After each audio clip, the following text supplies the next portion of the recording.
It was a Monday morning at West Knob Elementary. In one of the classrooms, a few minutes after the first bell rang, the lights flashed a few times in succession. Within an instant, what had been total pandemonium was substituted with perfect order. In 1986, every first grader knew exactly what the flashing lights meant. Be seated, be quiet, be on your best behavior, because Mrs. Beck has entered the room, and she would sanction no unruly behavior. The hickory paddle, which hung between the alphabet banner and the chalkboard, served as a clear reminder of this irrefutable truth. 3 months earlier, Chloe March learned this the hard way. It was her first day of class in a new school, and as the other children scuttled to their seats at the warning of the overhead lights, she continued at play. Her arms were fully extended airplane style while she spun herself in little circles, eyes shut and laughing. Her frivolity ended the second her head was jerked back by an assailant. Someone had hold of her ponytail and was pulling her toward her desk by it. Chloe stared up through teary eyes at her attacker. A 1,000-foot-tall teacher with iron gray hair and an ugly scowl glared back down at the little girl. "That will be enough of that behavior, young lady." The teacher huffed and slapped her hand down on Chloe's desk. "I don't know what sort of conduct your teachers tolerated where you came from, little miss, but rest assured that I expect proper decorum from my students. When it's time for class to begin, you're to be seated, looking forward, and quiet. Do we understand one another?" Chloe's head hurt from where the teacher pulled her hair and dragged her. But being made a spectacle of in front of the entire class, that was a special kind of pain. So she submitted no reply but sat in defiant silence. "I asked you a question. Answer me." Chloe's face was as red as an October leaf. She balled up her little fists, relaxed them, and then repeated the process. She wanted to shout for all to hear, but her boiling anger only allowed for a whimper. "I don't like you," she said. It was enough. Mrs. Beck knew she had a problem with this one. And problems left undealt with grew into even greater problems still. Chloe learned all she needed to know about her new teacher that day, and about the plank of wood that hung above the chalkboard. Now, 3 months later, Chloe sat in her seat. She was quiet, with both hands folded gently on top of her desk. She'd been seated long before any of the other students. But from time to time, her eyes gravitated to the little pink book bag sitting on the floor by her desk, and she would smile. For the first time since moving to West Knob, she was excited for the school day, because they were about to do show and tell. As Mrs. Beck clopped by Chloe's desk, she barked at her, "Get that bag out of the aisle before someone trips over it." Chloe lifted the pack and put it on her desk. "Book bags go in the closet, Miss March, you know that." "My show and tell is in here, ma'am." "You'll refer to me as Mrs. Beck, not ma'am," the teacher said, taking her seat at her desk. "And book bags go in the closet. You can get it when it's your turn to present. Now do as you're told, or you'll spend show and tell in the corner." "Yes, ma'am. Mrs. Beck," Chloe said, then ambled over to the closet. "And because you've disrupted class, and because you're making all of us wait on you, you'll stay inside first recess." Chloe's classmates giggled at this but were hushed by their teacher, who rapped her knuckles on top of her desk just like a judge banging a gavel. Chloe didn't protest. She couldn't afford to. She knew what would follow if she tried. So the little girl hung the backpack on a vacant hook and returned to her seat in quiet obedience. Mrs. Beck sorted papers atop her desk into a tidy pile and surveyed the class, then started roll call. The student named would stand, say, "Here," and remain standing. Chloe didn't understand the tradition. The class consisted of only 13 students. Surely Mrs. Beck could tell at a glance whether or not any of them were missing. When all were accounted for and standing, their teacher led them in the Pledge of Allegiance. Chloe thought it would never end, but at last came the closing words as she knew them. "With liberty and just us for all," whatever that was supposed to mean. When the students sat back down, Mrs. Beck stood at the front of the class and addressed them. "Today we'll start first period by presenting your show and tell. Do you remember what your theme should be?" "Yes," the students answered in a synchronized and sing-song voice. "What is the theme of today's show and tell?" Mrs. Beck asked, and a few hands raised tentatively. She called on Brian Banning, the boy who sat directly behind Chloe. Brian liked to flick Chloe's ears, and sometimes he would shoot gooey paper balls at the back of her head through a straw. But only when Mrs. Beck wasn't watching, of course. Thanks to those antics, in conjunction with trying to stick up for herself, Chloe was inevitably the one who would get punished. It wasn't just Brian who picked on her, though. All of the first-grade class teased her and called her Grody instead of Chloe. They all laughed at her when Mrs. Beck disciplined her. But Chloe was confident that all of that would change after today. "Show and tell's theme is family and me," Brian answered. "That's right, Brian. So, your presentations should have some connection to both you and to one or more family members." The teacher returned to her seat, then said, "All right, let's get started. Jamie Allen, you're first. Step to the front of the class, please." Jamie came forward with a framed photograph. She rambled on about her trip to Disney World with her parents, the Haunted Mansion, and having her picture taken with her favorite princess, Cinderella. Brian came next.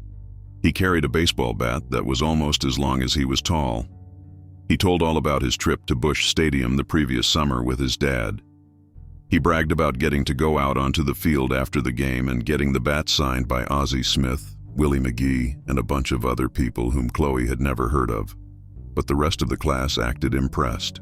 Other kids took their turn, some with very short presentations, others meandering.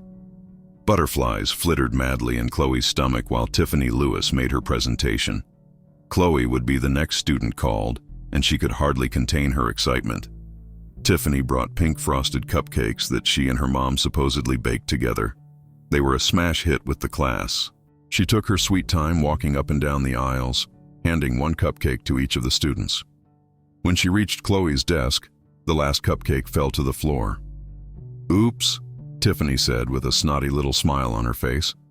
"I guess you could still eat it, Grody." Chloe's eyes narrowed, but she didn't say or do anything.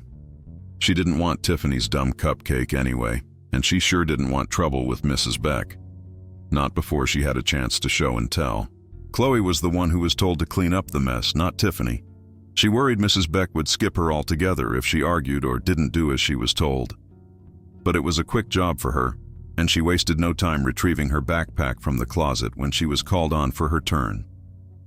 When she was in front of all her peers, and with her teacher's humorless eyes upon her, she realized just how nervous she really was. Her time had finally come. Her little heart felt like a hummingbird desperately trying to fly free from her chest. Her hands trembled as she fumbled to unzip her bag. She gulped breath and tried to calm herself. "Okay," she began. I guess you all know that my mommy cuts hair." "Eyes on your classmates, Miss March, not your book bag." Chloe looked up at the class and blindly fought the zipper on the backpack. "I guess you all know my mommy cuts hair," she repeated. "I think she cuts almost all of your hair and your mommy's, and some of your daddy's too." "Miss March, does this have anything to do with what you'll be showing the class, or are you just stalling for time?" "It does, Mrs. Beck, I promise." Chloe drew an invisible X on her chest and smiled at her teacher. "Where was I? Oh yeah, Mommy cuts almost everybody's hair in town, even Mrs. Beck's." Chloe turned to face her teacher, then further elaborated. Although Mrs. Beck didn't want her to at first, but Mommy offered to style her hair free of charge for her first appointment.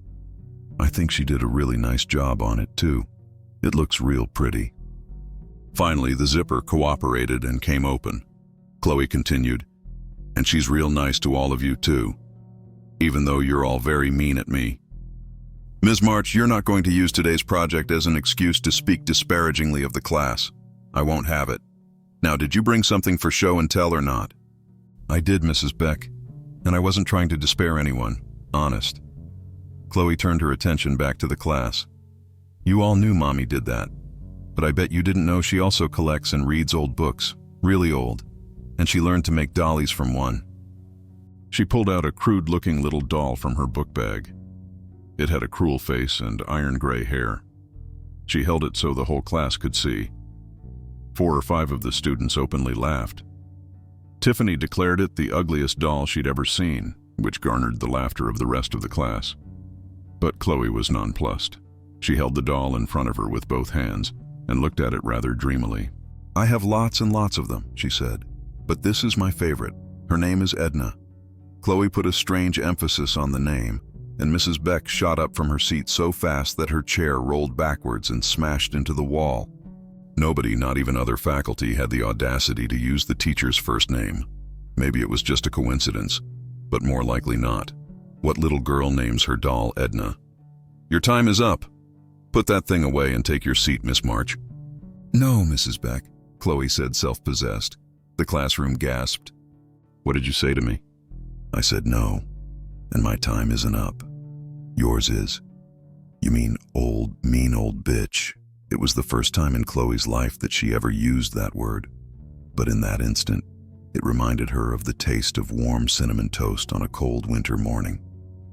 The other students squealed and guffawed as the color drained from Mrs. Beck's face. Her eyes trembled in their dark sockets. The teacher stormed over to the blackboard and reached for her hickory plank with a tremulous hand. Stop, Chloe's voice rang out, and then she commanded, Sit down, Mrs. Beck. Chloe folded the doll's legs so that they stuck straight out in front of it, and Mrs. Beck collapsed to the floor with a surprised yelp.